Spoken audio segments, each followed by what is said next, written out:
Recovery is a state of mind. My biggest thing is you have to be ready. My opinion is definitely a combination of therapy and maybe medication. If you do need to be on medication, I don't think anyone should be on medication alone. I think therapy is really the most important thing, talk therapy or group therapy. I think that therapy is a good component of recovery. I didn't really take much medication.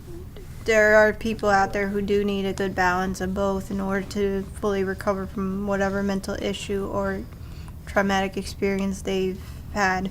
When I first went to therapy, it was really hard for me to open up to people because You have to want it. yeah, it was like I knew that I had to do it, but there was that part of me that was like, I can do it on my own. I just realized after a while that these people are trying to help me, and I got to be able to accept it. So once I thought that, yeah, it did become easy for me to share my feelings. For me, personally, structure is really important.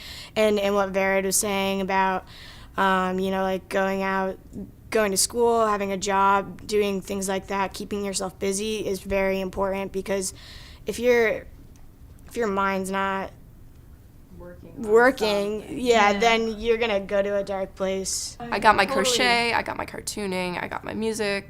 As long as I have something to do with my hands or something to look forward to, like getting up in the morning is hard, so on days when I have guitar club after school, it makes the day easier. I write poetry, so I write all my thoughts and my feelings down on paper, since I really don't have nobody to really talk to about them.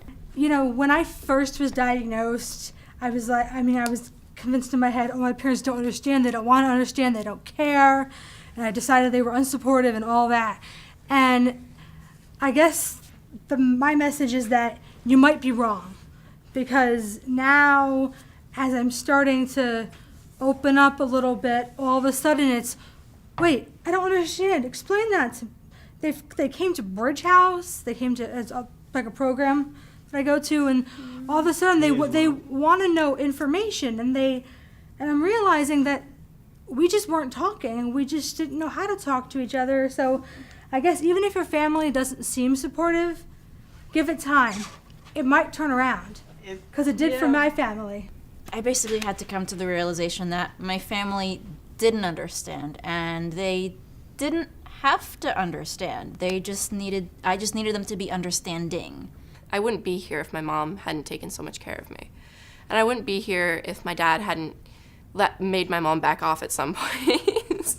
Having different people that you connect with about your mental health issues and about your hobbies, and just having a lot of people you can go to for different things, and having peers and having folks you can connect with. Being in recovery doesn't mean that you're never gonna feel miserable again. It just means that you're gonna know how to deal with that. You're gonna know that you're gonna either know what to do right away, or you're gonna know that, okay, things aren't going well, I need to stop and ask myself some questions, and I can figure out and I can ask for help, and there are things that I can do, and I'm okay with doing that. Diet and exercise are really important. Keeping your body healthy is key to keeping your mind healthy. It felt impossible. It felt like it would never happen. Yeah. And I guess it was, I said to myself, at some point, these people that deal with us all day, these therapists, they have to know what they're talking about. Yeah. So I just said, okay, I'm going to do what you said. When it doesn't work, I'm going to do it again. I'm going to do it again. Yeah. It feels like it's never going to get better, and it does. Yeah. At some point. Yeah. So just be patient. Yeah. You have to be patient. Even if you're the impatient type, be patient.